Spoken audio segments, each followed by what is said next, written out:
¿Se ve la pantalla? Sí, doctor. Ok, entonces vamos a hablar sobre cardiopatías congénitas, ¿ok?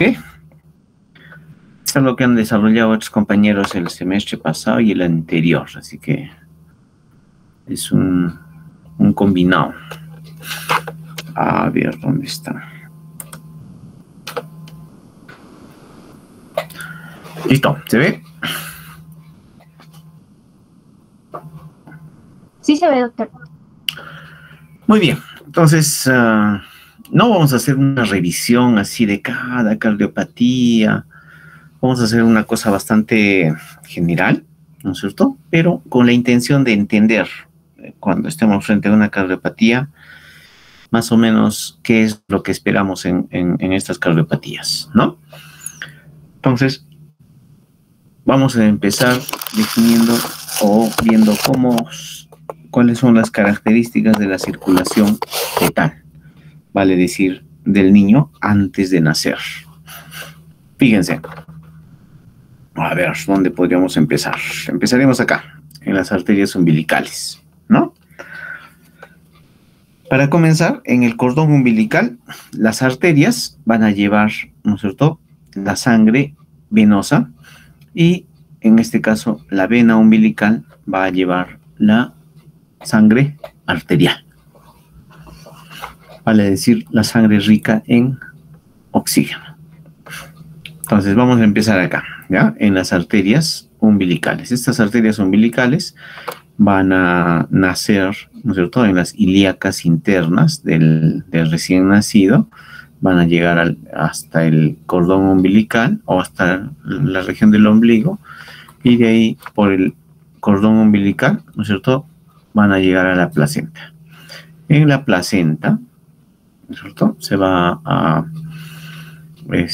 oxigenar esta sangre y va a regresar, ¿no?, a través de la vena umbilical. Esto que vemos acá en rojito es la vena umbilical. Esta última partecita, ¿no es cierto?, de la vena umbilical se conoce como ductus venoso. Ductus venoso, que se va a juntar con la sangre que está viniendo por la vena cava inferior. Entonces, esto que estaba bastante oxigenado se mezcla con esta sangre que viene de la vena cava inferior y va a llegar a la aurícula derecha. Por la parte superior llega la sangre a través de la vena cava superior. Esta sangre que llega a la aurícula derecha, una parte va a pasar al ventrículo derecho, ¿no es cierto?, y luego será expulsada por la arteria pulmonar. Pero buena parte de esta sangre, ¿no es cierto?, va a pasar por el ductus arterioso hacia la aorta, hacia el arco aórtico, ¿no?, y se va a distribuir al resto del organismo. Otra parte de esta sangre que va a llegar a la aurícula derecha va a pasar por acá, por el foramen oval o agujero oval, hacia la aurícula izquierda. ¿Ok? Entonces, si se dan cuenta, acá hay una sangre que está mezclada, no es una sangre completamente venosa ni completamente arterial, si queremos compararla con la circulación ya de un neonato o de un niño, ¿no? A su vez, esa sangre que va desde la aurícula, que va a ir por las arterias pulmonares hacia los pulmones, va a regresar, ¿no es cierto?, a la aurícula izquierda a través de las venas pulmonares. Pero aquí no ha habido un proceso de oxigenación porque este feto todavía pues no está respirando. Estos pulmones prácticamente todavía no están en función. ¿Ok? Entonces, acuérdense de estas estructuras, ¿no? El ductus venoso, el agujero oval y el ductus arterioso. Entonces, estas estructuras van a ser parte de lo que conocemos como los cortocircuitos fetales. Entonces, tenemos el ductus arterioso o conducto arterioso que está acá, que va a comunicar la arteria pulmonar con la aorta. En este momento, el flujo por el ductus arterioso va a ser desde la arteria pulmonar hacia la aorta. Posteriormente, va a ser en sentido inverso, ¿no? Luego tenemos el foramen oval. Entonces, el foramen oval es este agujerito, ¿no es cierto?, que va a comunicar la aurícula derecha con la aurícula izquierda. Y por último, tenemos acá el conducto venoso, que va a comunicar la vena umbilical, ¿no es cierto?, con la vena cava inferior. Luego, posteriormente, esto se va a obliterar y van a formar un ligamento, ¿no? Muy bien.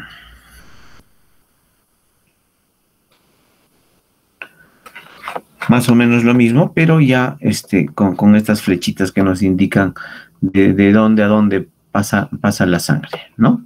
Ya hemos dicho que la sangre que viene por las venas umbilicales va a llegar acá por el conducto venoso hacia la cava, se junta con la vena cava inferior, ¿no? Y va a llevar esta sangre, ¿no?, ya mezclada hacia la aurícula derecha. Lo mismo por la parte superior con la vena cava superior, ¿no? Esta sangre, como hemos dicho, una parte va a pasar al lado izquierdo, la aurícula izquierda, y la otra al ventrículo derecho. A su vez, por acá va a salir la arteria pulmonar, ¿no? La arteria pulmonar. Acá tenemos el ductus arterioso o conducto arterioso, que va a comunicar con la aorta.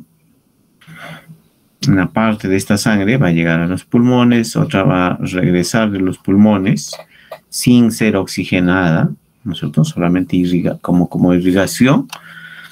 Va a regresar hacia la aurícula izquierda, luego al ventrículo izquierdo, y esta sangre va a pasar, ¿no es cierto?, o va a llevar sangre al resto de los órganos. Fíjense, la primera parte de esta sangre, ¿no es cierto?, va a tener una concentración un poquito mayor de oxígeno, y esa es la sangre que va a llegar en especial al cerebro, ¿no es cierto?, a la cabeza, y se supone que de acá va a salir las arterias coronarias, que también, en este caso, van a irrigar al corazón. Entonces, esta primera porción de la aorta va a tener, si queremos ser más precisos, una saturación de oxígeno, una concentración de oxígeno un poquito mayor, sin ser una sangre completamente arterial, completamente oxigenada. ¿Ok? Ajá. ¿Qué más? Fíjense acá el porcentaje de saturación de oxígeno en los diferentes vasos fetales. En la vena umbilical, la saturación va a ser del 80%. Entonces, si se dan cuenta, en el mejor de los casos, ¿no es cierto?, la sangre no va a tener la saturación de oxígeno que tendría si lo comparamos con la de un niño después del nacimiento. ¿Ok? Entonces, el feto y el recién nacido en las primeras horas, y en especial el feto, va a desarrollarse pues en una situación de hipoxia, ¿no? En una situación de hipoxia.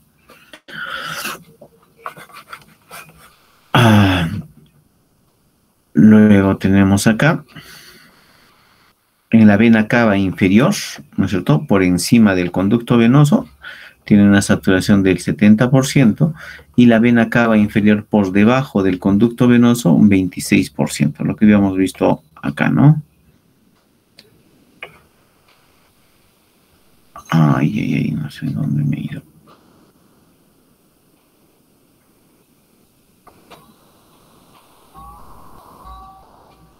Acá.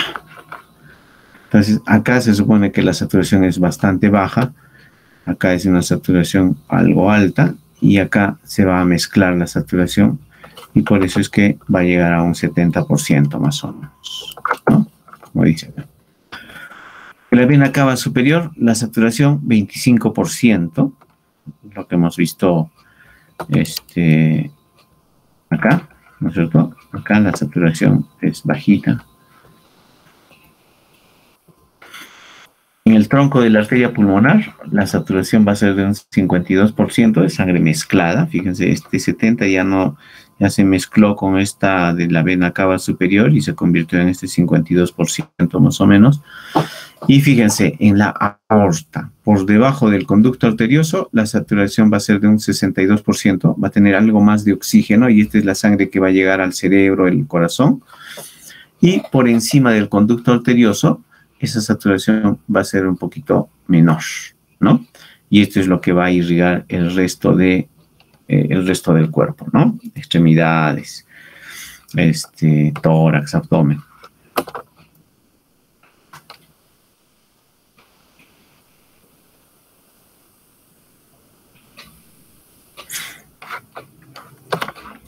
Fíjense acá en la circulación, circulación neonatal, van a haber diferentes cambios, ¿no? Se va a cerrar la circulación umbilico-placentaria, ¿no? Hay un aumento de la resistencia vascular sistémica. Si se han dado cuenta, la resistencia vascular antes del nacimiento, ¿no? Tanto a nivel venoso como a nivel arterial, eran bastante bajos, ¿no? En este momento va a aumentar la resistencia vascular sistémica. Hay un aumento de la presión aórtica, que en este caso va a ser mayor que la presión pulmonar. En el caso de en el feto, ¿no es cierto? Las arterias pulmonares van a soportar presiones mucho más altas y esto va a ir disminuyendo en los días, en las semanas siguientes. Por eso es que en diferentes cardiopatías, al nacimiento, puede no ser evidente algunas manifestaciones clínicas e inclusive los soplos. Por supuesto, ese es el flujo de sangre por el conducto venoso. Acá veíamos el conducto venoso, ¿no es cierto? Eso va a desaparecer, ¿no? Ya no vamos a tener este flujo de sangre por el conducto venoso y más bien a este nivel se va a formar lo que conocemos como el ligamento venoso, ¿no? Que es ese conducto venoso obliterado. Esto que estaba acá, ¿no? El conducto venoso se convierte en el ligamento venoso. La otra parte de la arteria umbilical o de la vena umbilical que va a llegar hasta el ombligo se va a convertir en lo que conocemos como ligamento redondo del hígado, que es precisamente esa porción de la vena umbilical que ha sido obliterada, que desaparece. Lo que eran las arterias umbilicales, estas de acá, que salían de las ilíacas internas, se van a convertir en los ligamentos umbilicales mediales. Y lo que era el ductus arterial, ¿no es cierto? O conducto arterioso, se convierte en el ligamento arterioso. Ahora, todos estos eventos no van a ser inmediatos. Existe un cierre funcional y luego un cierre anatómico.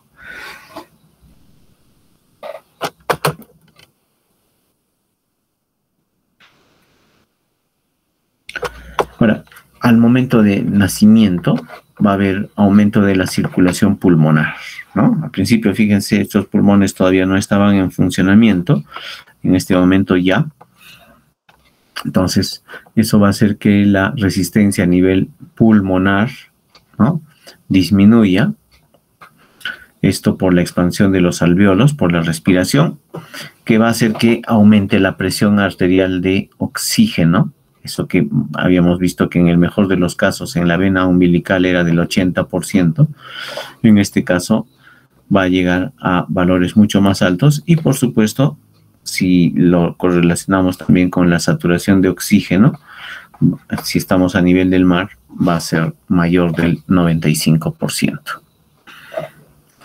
Esta resistencia pulmonar, ¿no es cierto?, va disminuyendo en forma progresiva y recién a finales del primer año va a alcanzar valores de adulto, ¿no? Pero la mayor disminución de esta resistencia pulmonar va a ser en los primeros días de nacido.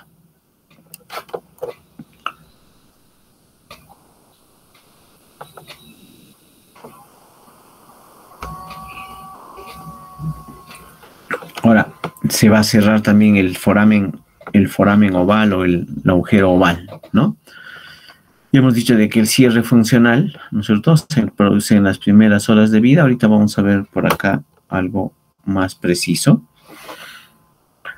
Lo mismo pasa con el ductus arterioso, que lo vemos acá. Acá está mejor. Entonces, la vena umbilical, ¿no es cierto?, esa vena que llevaba la sangre de la placenta hacia el niño, ¿no?, se va a convertir en el ligamento redondo del hígado. El cierre, ¿no es cierto?, es prácticamente inmediato, el cierre funcional, pero el cierre definitivo más o menos a los 3 meses, ¿no? Si encuentran otros datos, probablemente diga alguna cifra parecida, pero está alrededor de los 3 meses. Las arterias umbilicales, hemos visto aquellas que van a llevar la sangre venosa desde el feto hacia la placenta y que nacen de las arterias, de las arterias inguinales internas, o ilíacas internas, se van a convertir en los ligamentos umbilicales laterales. Su cierre también es inmediato, ¿no?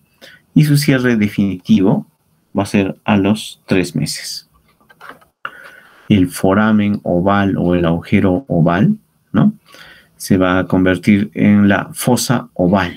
Va a quedar ahí como una fosita. El cierre funcional es en las primeras 2 horas y el cierre definitivo 1 a 2 años. Aunque se ha visto de que algunas personas adultas, por ejemplo, pueden seguir teniendo el foramen oval todavía abierto, ¿no? El ductus arterioso se va a convertir en el ligamento arterioso, cuyo cierre funcional va a ser en las primeras 24 horas, acá le han puesto 15 horas, pero por lo general en las primeras 24 horas su cierre funcional, y el cierre definitivo después de varias semanas, ¿no? El conducto venoso de Arancio, eso que unía la vena umbilical con la vena cava, la vena cava inferior, se va a convertir en el ligamento venoso del hígado. Su cierre funcional en unos días y el cierre definitivo después de unos 2 meses. Esta parte de la embriología no la vamos a ver, ¿ok?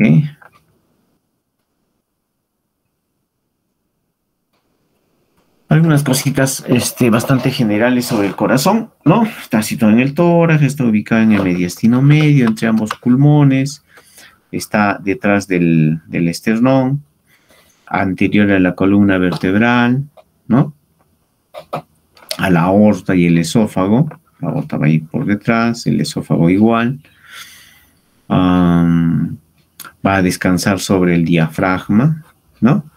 Y si queremos ver con una radiografía, ¿no es cierto?, va a estar más o menos entre la 4ª y la 8ª vértebras torácicas.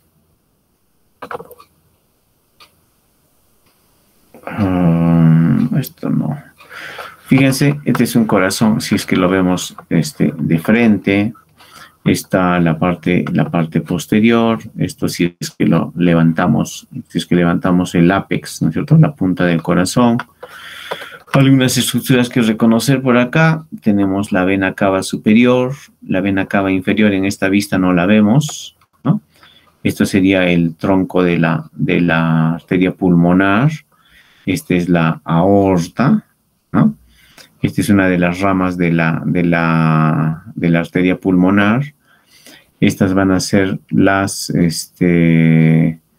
venas pulmonares que están trayendo la sangre desde los pulmones hacia la aurícula izquierda. Esto, si lo vemos por detrás, ¿no? Esta es la vena cava inferior, esta es la vena cava superior, estas son las venas pulmonares que están trayendo dos en cada lado, ¿no? Que están trayendo la sangre desde los pulmones hacia la aurícula izquierda, ¿no? ¿Qué más? Esta es otra vista, viéndolo un poco por arriba, ¿no es cierto? La vena cava superior, la vena cava inferior, las venas pulmonares. Estas son las ramas de la pulmonar, ¿no? Las ramas de la pulmonar. Acá vemos la rama izquierda, la rama derecha. Esta es la aorta, la aorta. Este es el arco aórtico. Y por acá las arterias más importantes, ¿no? Las que van a llevar sangre en este caso hacia la cabeza. Muy bien. Esto no lo vamos a ver, esto tampoco. Solamente para recordar, la aurícula derecha, ¿no es cierto? Acá como estructura importante, fíjense la fosa oval, lo que antes era el agujero oval, lo vamos a encontrar acá como la fosa oval. Viendo esto mismo, ¿no es cierto? Este mismo tabique interauricular, viéndolo desde el lado de la aurícula izquierda. Aquí es donde se van a formar las comunicaciones interauriculares, ¿no? Y si es tipo ostium secundum, es exactamente acá donde se va a presentar las comunicaciones interauriculares. Acá tenemos el ventrículo derecho, fíjense, acá está el ventrículo derecho, acá está el tronco de la pulmonar, las arterias, las válvulas, la válvula pulmonar, ¿no? Con sus 3 valvas. Acá tenemos ya la arteria pulmonar misma y acá van a salir sus ramas, ¿no? En el ventrículo izquierdo, igual, vemos acá. No podemos ver por este corte, ¿no es cierto?, cómo es que nace la aorta. La válvula tricuspidia, la válvula mitral, ¿ok? Las válvulas semilunares, en este caso de la pulmonar, ¿no? Y la aórtica.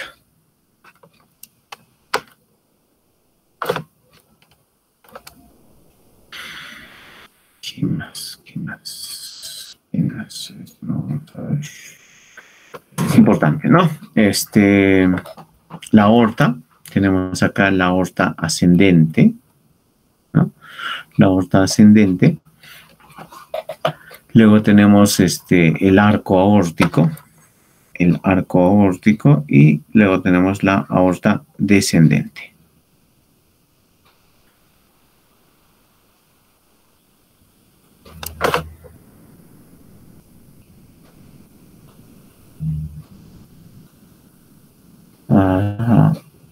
Acá tenemos la vena cava superior, ¿no? Cómo se forma.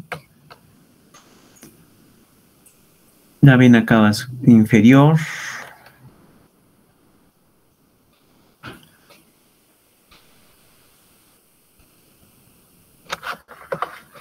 Las arterias, la arteria pulmonar, las ramas de la arteria pulmonar.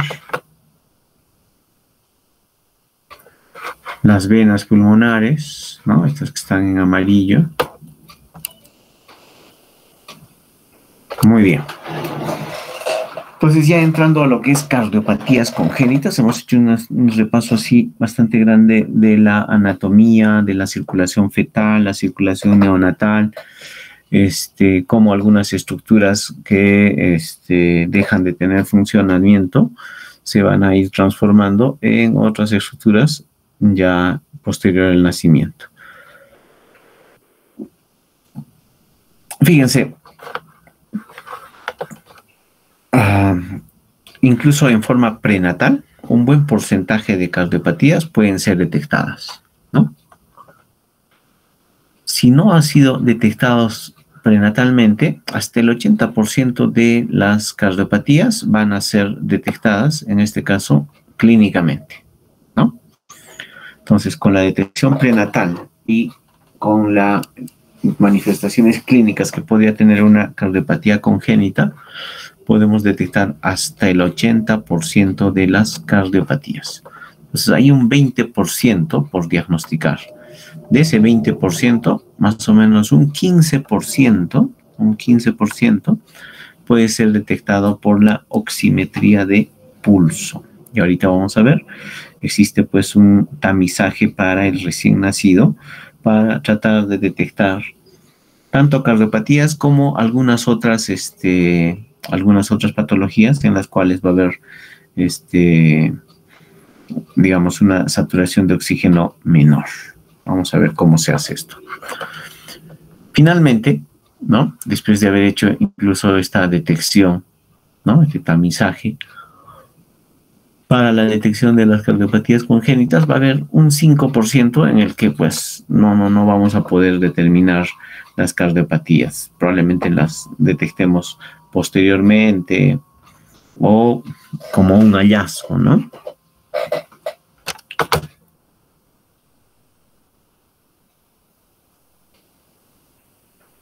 Entonces, fíjense, ¿en qué consiste la detección de cardiopatías congénitas? En este caso, en los recién nacidos, a través de la oximetría de pulso o pulsioximetría.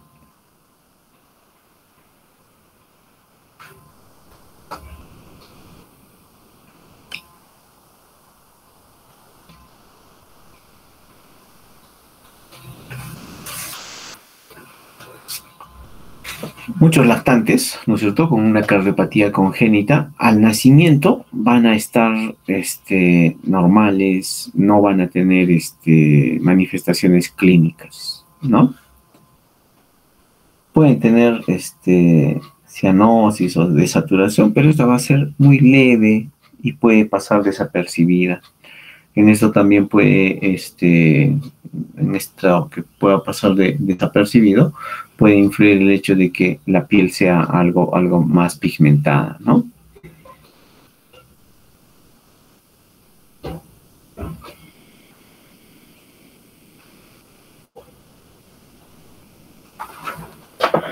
Entonces, vamos a ver cómo se hace esta, ¿qué se llama?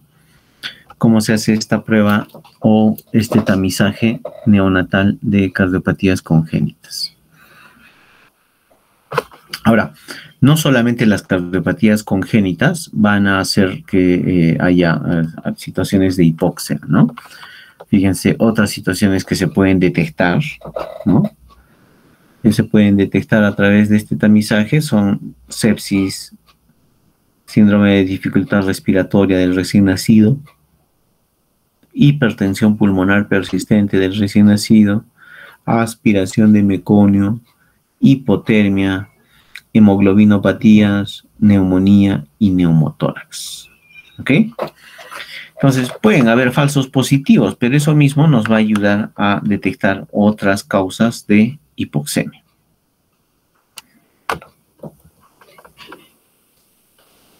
Fíjense, estas son las recomendaciones de la Academia Americana de Pediatría, de la Asociación Americana del Corazón y del Colegio Americano de Cardiología. ¿En qué momento o cuándo realizar? Esto se debe realizar después de las 24 horas de vida.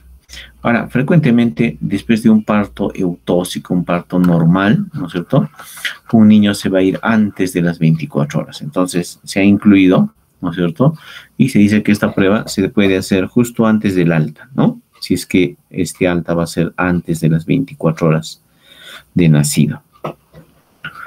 Entonces, se puede hacer la prueba después de las 24 horas o antes de las 24 horas si es que el paciente, o si es que el niño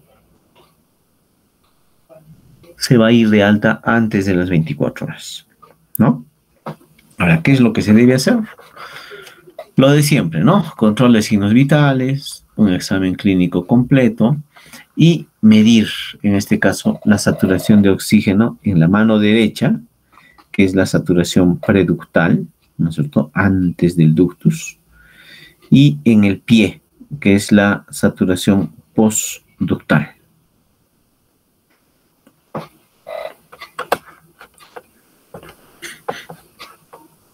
Ahora, se debe tomar la saturación en forma simultánea,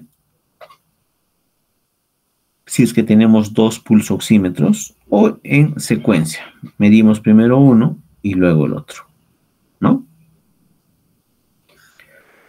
Ahora, el oxímetro de pulso del aparatito que utilicemos debe ser tolerante al movimiento, porque el niño probablemente a esta edad no se quede quieto. Y si se tratan de sondas de electrodos, ¿no es cierto?, aparatos desechables, hay que, se deben desinfectar, ¿no?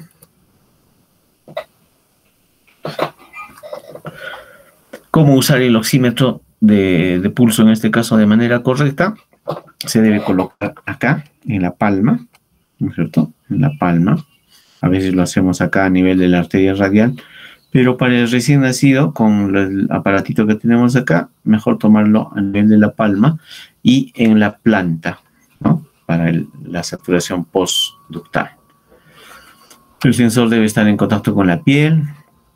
Una cosa importante, no solamente a esta edad, sino siempre, es que la señal del pulso o la onda del pulso debe coincidir, debe correlacionarse con la frecuencia cardíaca. Yo no puedo tener de repente una buena onda de pulso, entre comillas, y la frecuencia cardíaca de recién nacido pues está en 60, digamos, ¿no?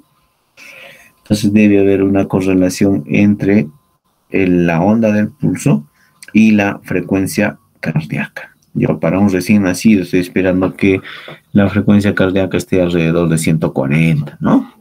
Entonces debe haber esa correlación, no solamente una buena onda, sino que debe haber correlación con la frecuencia cardíaca del niño, que en este caso va a estar relacionada con el pulso.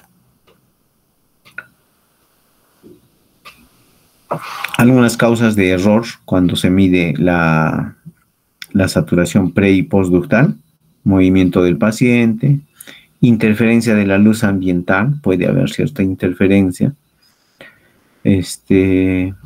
Hay que hacer que se contacte bien con la piel, ¿no? Ese desprendimiento parcial, a veces no, en vez de tenerlo ahí sujeto, entonces le ponemos un pedazo de esparadrapo y esperamos que dé una buena onda, ¿no? Mejor cerciorarse y tenerlo con un buen contacto con la piel.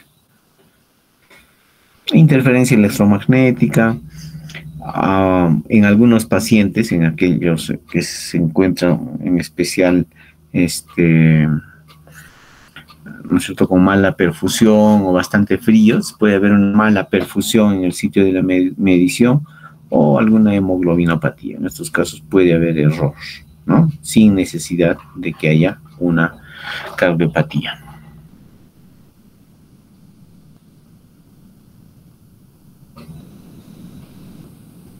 Esto que está acá, ¿no es cierto?, en inglés, a ver, vamos a verlo acá. Entonces se va a hacer, ¿no es cierto?, se va a evaluar a los niños que ya cumplieron 24 meses o aquellos que se están yendo precozmente antes de las 24 horas. Entonces, si la saturación de oxígeno, ¿no es cierto?, está para nivel del mar, está por encima de 95%, ¿no?, tanto en la mano como en el pie, o entre estos dos existe una diferencia menor del 3%, ¿no?, entre la mano derecha y el pie, pues vamos a decir que la prueba ha sido negativa, ¿no? Y este paciente no necesita mayor seguimiento. El mayor problema es acá, cuando nos sale la saturación de oxígeno entre 90 y 94%, o hay una diferencia mayor del 3% entre ambas, ¿no? Entonces, después de una hora se vuelve a hacer lo mismo, si se mantiene esta saturación entre 90 y 94, la diferencia es mayor del 3%, se vuelve a hacer la prueba, ¿no? Si nos vuelve a salir por tercera vez lo mismo, ¿no? Una saturación entre 90 y 94 o una diferencia mayor del 3% entre la saturación en la mano derecha y en el pie, entonces estamos frente a una prueba positiva. Pero eso no quiere decir que tenga una cardiopatía. Lo que tenemos que hacer con este paciente es solicitar que lo vea cardiología, idealmente a un cardiólogo pediatra, y se le haga un ecocardiograma, ¿no? Por otro lado, si la saturación es menor del 90%, ¿no es cierto?, ya sea en la mano o en el pie, ese paciente inmediatamente lo consideramos como prueba positiva, ¿no? Si es que salió en la primera, o si repetimos y salió en la segunda, o lo repetimos y salió en la tercera, entonces esta se considera como una prueba positiva y debe ser sometido a evaluación por cardiología y un ecocardiograma, ¿no? Para ver o descartar la posibilidad de una cardiopatía congénita. Entonces, en esto consiste esta prueba de detección neonatal o tamizaje neonatal de cardiopatías congénitas. Acá tenemos lo mismo, ¿no es cierto? Una prueba positiva va a ser cuando tenemos una saturación de oxígeno menor del 90% en cualquiera de las extremidades, vale decir en la mano derecha o en el pie. Va a ser positiva, ¿no es cierto?, si la saturación está entre 90 y 94% en las extremidades superiores e inferiores en 3 mediciones separadas por 1 hora. Lo que habíamos visto acá, ¿no? Repetir en 1 hora, repetir en 1 hora. También se considera positiva si es que hay una diferencia en la saturación de oxígeno mayor del 3% entre las extremidades superiores e inferiores, vale decir, entre la mano derecha y el pie, y cualquiera de los pies, ¿no? En 3 mediciones separadas por 1 hora. En este caso, estamos frente a una prueba positiva. Si la prueba, hemos visto, sale por encima de 95 o más por ciento, ¿no es cierto?, o hay una diferencia menor del 3% entre estas, ¿no?, estamos frente a una prueba negativa. Frente a una prueba negativa, los lactantes están clínicamente bien, no requieren una evaluación adicional. Entonces, en los que tengan una prueba positiva, hay que evaluarlos y tratar de identificar cuál es la causa de esta hipoxemia, ¿no? Idealmente, ecografía, ¿no? Una ecocardiografía, perdón, la evaluación por el cardiólogo, por supuesto, o la referencia a un lugar en el que se puede hacer esta evaluación.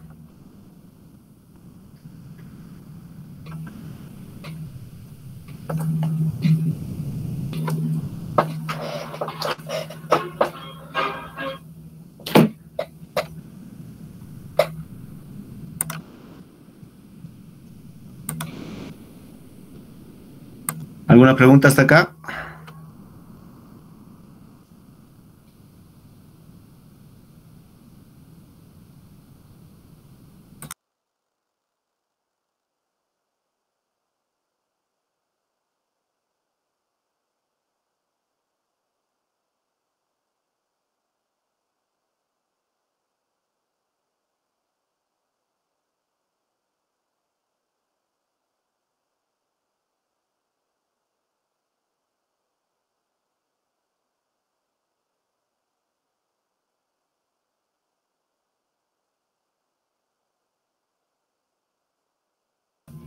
¿Alguna pregunta hasta acá, chicos? ¿Me escuchan? Ok, entonces continuamos.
Ok. Esta es una clasificación de las cardiopatías congénitas. Fíjense, acá tenemos las cianóticas y las acianóticas. Este es considerando las más comunes, las más frecuentes. Muchas veces tenemos cardiopatías que no las podemos clasificar, ¿no? Por lo menos, no fácilmente. ¿Por qué? Porque se tienen características de una y de otra, ¿no? Pero fíjense, acá dentro de las principales cianóticas tenemos la tetralogía de Fallot y la transposición de grandes vasos o grandes arterias. Dentro de las acianóticas tenemos aquellas que tienen flujo pulmonar normal y aquellas que tienen flujo pulmonar aumentado, ¿no? Las que tienen flujo pulmonar normal, ¿no? Son aquellas estenóticas, ¿no?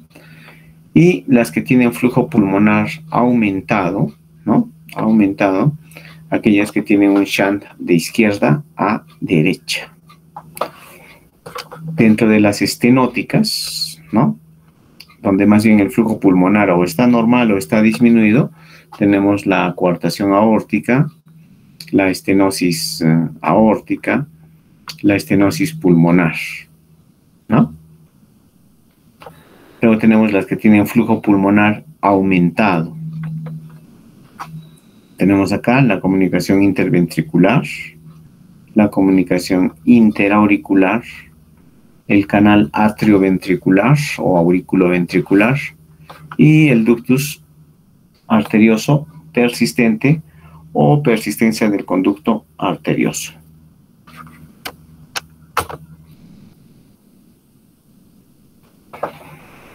Entonces, fíjense, vamos a tratar de entender las cardiopatías así en forma bastante general. Tenemos acá las cardiopatías congénitas con un cortocircuito de izquierda a derecha. Vale decir que la sangre va a ir del lado izquierdo hacia el lado derecho, ¿no? Eso va a hacer de que haya más sangre en el ventrículo derecho y, por supuesto, llegue más sangre por la arteria pulmonar hacia los pulmones. ¿Ok? Entonces, ¿qué va a pasar? El flujo pulmonar, ¿no es cierto? El flujo de sangre a través de la arteria pulmonar va a ser mayor que el flujo de sangre a nivel sistémico. ¿Ok?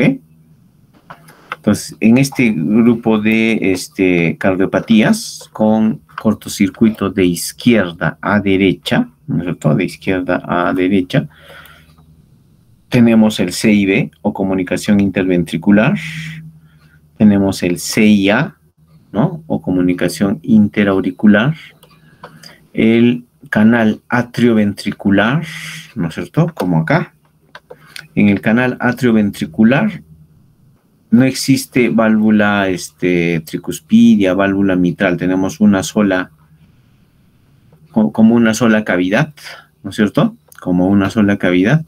A esto le conocemos como canal atrioventricular.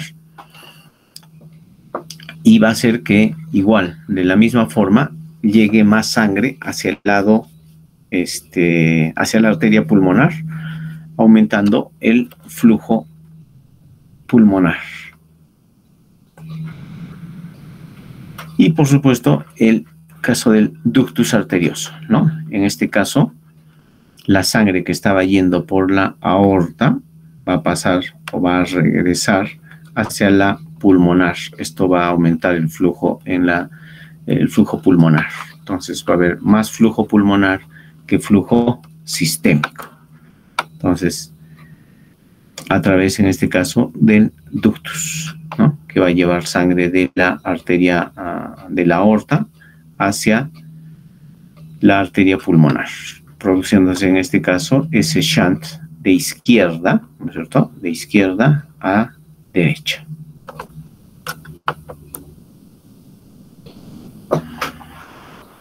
Luego tenemos las cardiopatías congénitas con un cortocircuito de derecha a izquierda. Es decir, va a pasar la sangre del lado derecho hacia el lado izquierdo.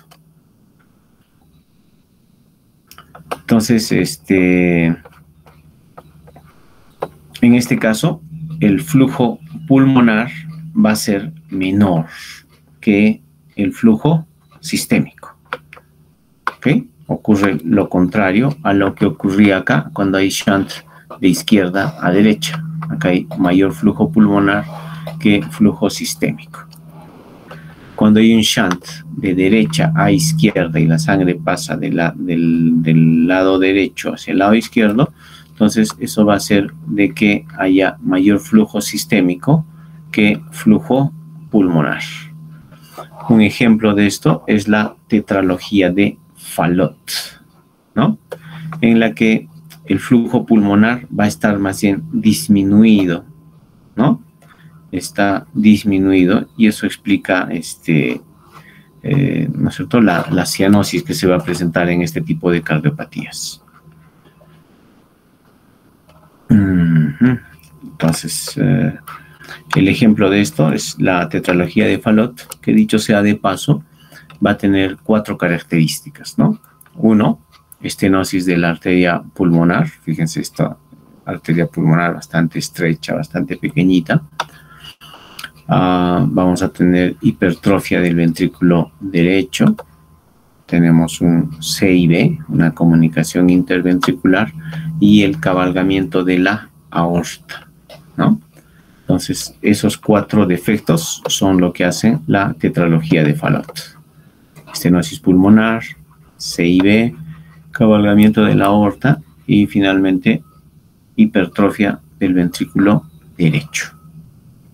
Entonces, estas son entonces, las cardiopatías congénitas con shunt de derecha a izquierda van a tener un flujo sistémico mayor que el flujo pulmonar.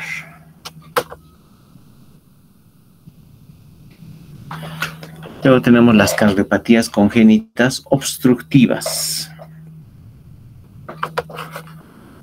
que pueden ser izquierdas o derechas. El ejemplo de las cardiopatías congénitas obstructivas del lado izquierdo, tenemos la coartación de la aorta. Acá tenemos esta coartación de la aorta, ¿no?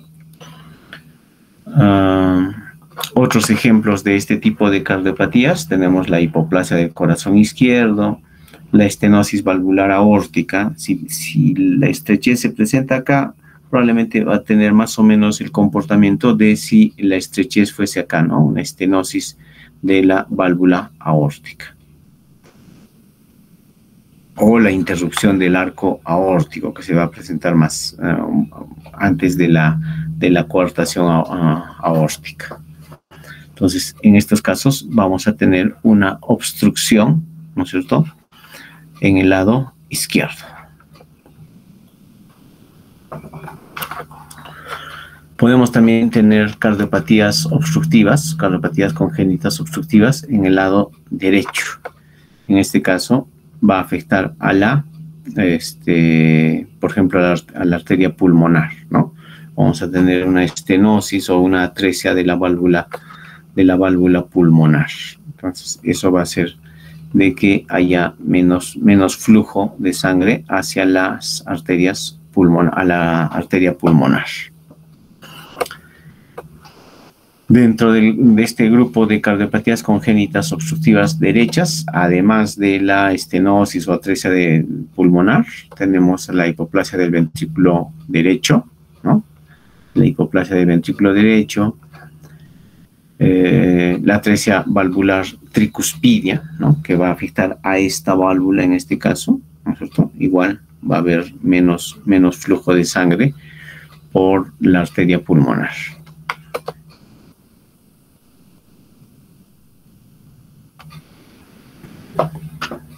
Luego tenemos las cardiopatías congénitas con transposición de grandes vasos o grandes arterias.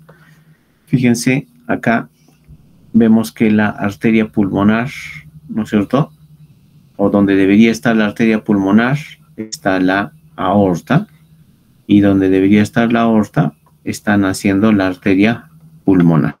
Entonces, esta arteria pulmonar debería nacer de acá del ventrículo derecho y esta aorta debería nacer del ventrículo izquierdo. En este caso hay un switch, hay un cambio ahí. Esto es a lo que conocemos como transposición de grandes vasos.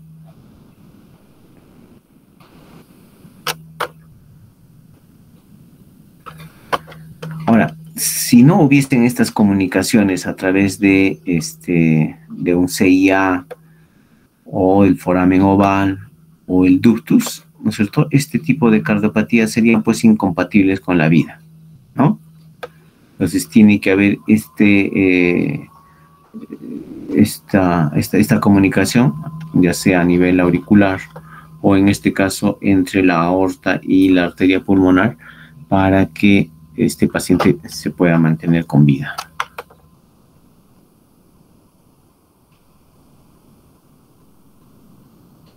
Por último, tenemos las cardiopatías congénitas con hipertensión venosa pulmonar.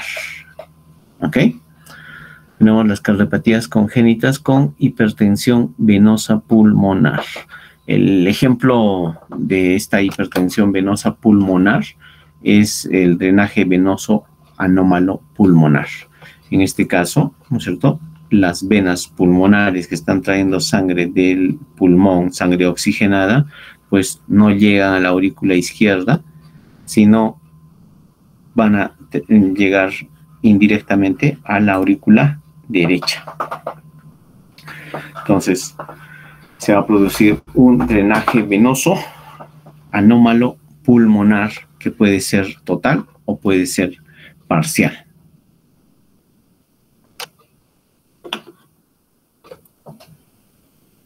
Muy bien.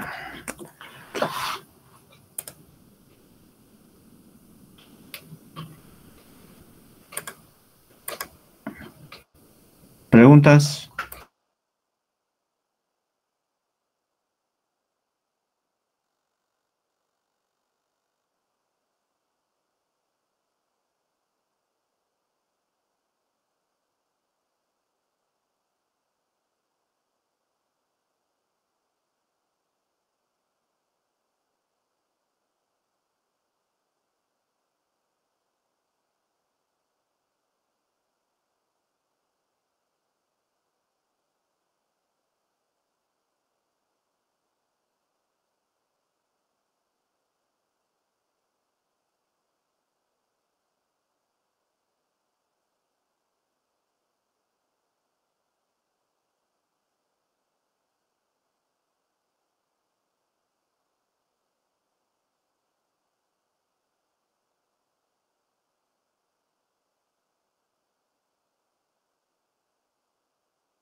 ¿Me escuchan? Sí, doctor. Doctor, una pregunta, por favor. A ver, Gonzalo. Nosotros si diagnosticamos un paciente con ductus arterial persistente y le damos aspirina, ¿después de cuánto tiempo tenemos que esperar para que cierre? A ver, lo que se usa para el cierre de ductus arterioso es indometacina, se puede usar ibuprofeno, e inclusive hay algunos trabajos en los que se usa paracetamol, pero lo que se utiliza es indometacina. Ya, doctor. ¿Y después de cuánto tiempo cierra después del tratamiento? Habitualmente en los primeros 3 días, ¿no?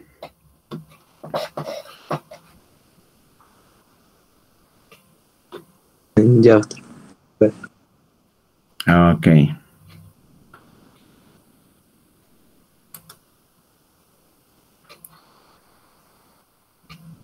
Doctor, una pregunta. Y en el caso, por ejemplo, que queramos mantener el ductus abierto y bueno, naturalmente se va a cerrar, ¿qué fármaco daríamos para evitar el cierre? Hay prostaglandina E1 endovenoso. Entonces hay algunas cardiopatías ductus dependientes, ¿no? Hay algunas cardiopatías ductus dependientes, ya hemos visto varias de estas, en la que la intención ¿no es cierto?, de primera instancia es mantener el ductus abierto. En este caso tenemos prostaglandina E1, que se administra en infusión endovenosa para mantener el ductus abierto, en este caso por unas horas o días, hasta una cirugía paliativa o una cirugía correctiva. Pero en este caso la administración de la prostaglandina E1 es transitoria, o sea, no le vamos a dar, ese ductus no se va a mantener abierto, ¿no es cierto?, solamente por el uso de la inmunoglobulina E. O, perdón, de la prostaglandina E1.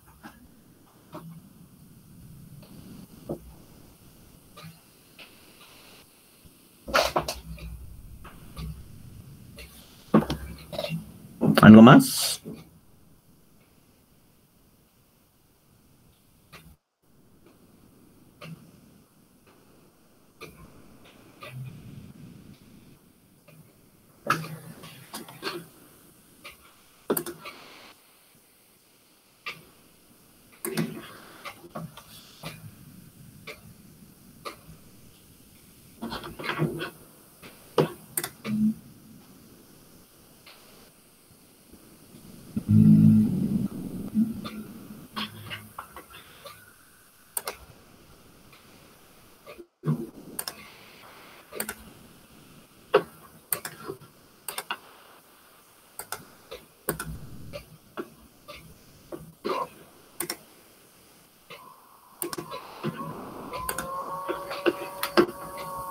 ¿Se ve mi pantalla? Sí, doctor. Ok. Entonces, en la clasificación de las cardiopatías congénitas, lo que más se utiliza es la presencia de la cianosis y cómo está el flujo pulmonar. ¿Ok? Entonces, el flujo pulmonar puede estar normal o disminuido, o el flujo pulmonar puede estar aumentado, ¿no? Tanto en las cianóticas como en las acianóticas. Una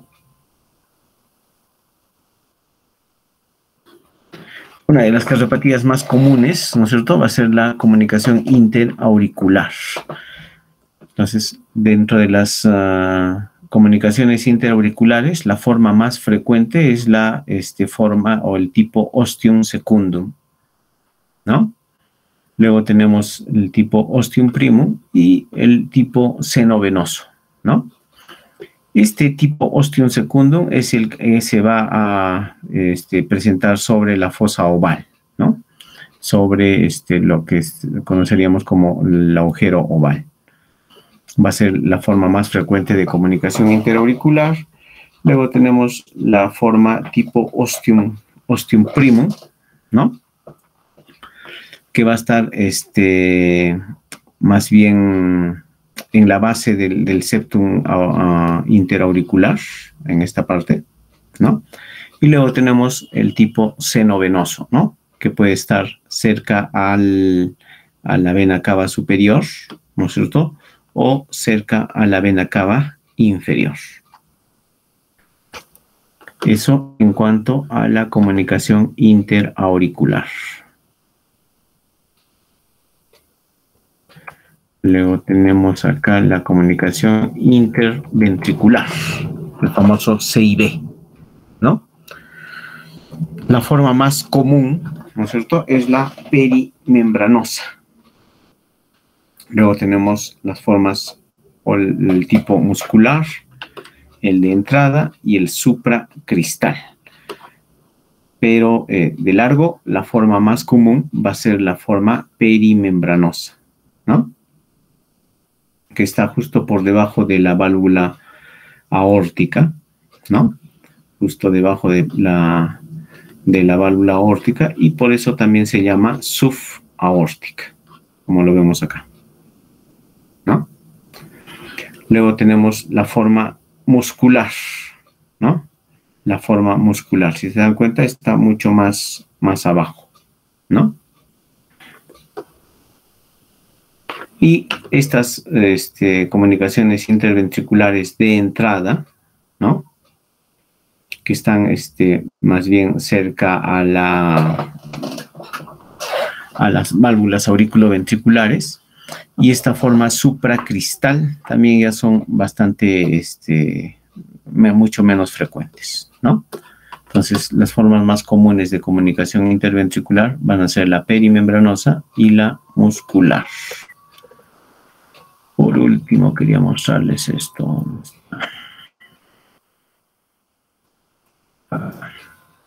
La tetralogía de Fallot. Esta es pregunta de examen clásico, ¿no? Entonces, en la tetralogía de Fallot va a haber, ¿no?, comunicación interventricular, fíjense, ¿no? Y una comunicación entre el ventrículo derecho y el ventrículo izquierdo. Hay estenosis pulmonar, fíjense, una estenosis pulmonar. Hay cabalgamiento de la aorta, ¿no? Prácticamente la aorta comienza entre ambos ventrículos, ¿no? Está cabalgando al septum interventricular, ¿no? Hay cabalgamiento de la aorta y finalmente hipertrofia ventricular derecha, ¿no? Entonces, esta es una cardiopatía congénita, cianótica, va a llegar menos sangre por la arteria pulmonar para que se oxigene, ¿sí? Y al mismo tiempo va a haber un flujo pulmonar normal o disminuido, ¿no? En una tetralogía de Fallot. Algunos hablan de una pentalogía de Fallot cuando a estos 4 defectos se asocia comunicación interauricular. ¿Ok? Entonces, de las cardiopatías congénitas más frecuentes, de las acianóticas, CIA, CIB y persistencia de ductus, y de las cianóticas, la más común va a ser la tetralogía de Fallot. Existen un montón de otras cardiopatías congénitas que van a ser más raras, ¿no? Pero si nosotros vemos más o menos si el shunt va a ser de derecha a izquierda, de izquierda a derecha, podemos deducir si el flujo pulmonar va a estar aumentado, si el flujo pulmonar va a estar disminuido, si va a ser cianótica o acianótica. No tanto por el nombre, ¿no es cierto?, porque existen diferentes epónimos, sino en este caso tratando de entender cuál es el defecto anatómico y cómo se comporta funcionalmente.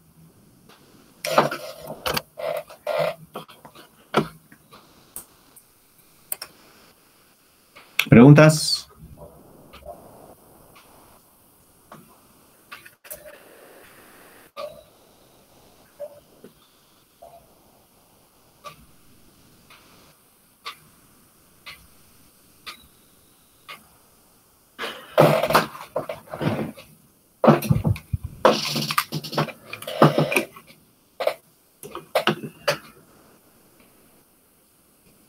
¿No hay preguntas?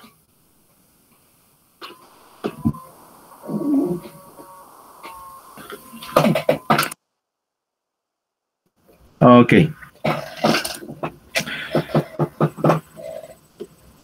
Muy bien, he estado conversando con algunos jefes de práctica y hay algunos de ustedes que no han estado asistiendo a las prácticas. Ya, por favor, tomen en cuenta eso. En las últimas semanas hay algunos jefes de práctica que me han dicho que no han estado yendo a las prácticas.